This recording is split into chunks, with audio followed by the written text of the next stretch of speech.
বৰহমপুৰত হাতী বন্ধু হাতী মানুহৰ সংঘাত নহয় হাতী মানুহৰ আত্মীয়তাৰ ছবি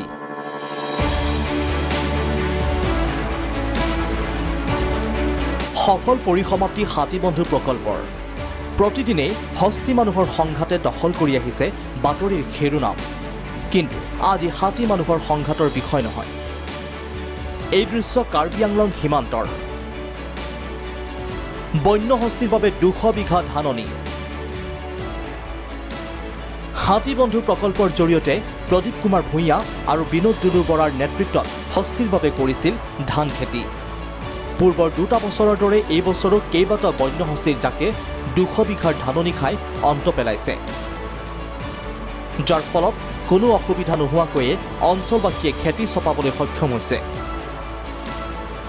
হাতী বন্ধুৰ এই সফল প্ৰকল্পৰ বাবে আনন্দিত আৰু সন্তুষ্টি লাভ কৰিছে কৃষক ৰাইজে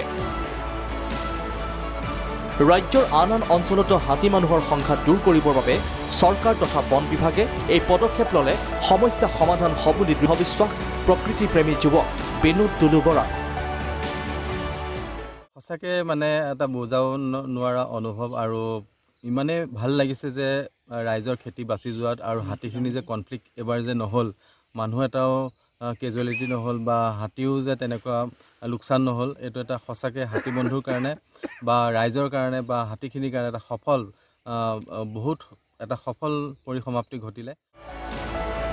সমান্তৰালকৈ হস্তি মানুহৰ সংঘাত প্ৰবণ অঞ্চল গোলাঘাটৰ থোৰামুখতো ইতিমধ্যেই সফল হাতী বন্ধু নামৰ প্ৰকল্পটো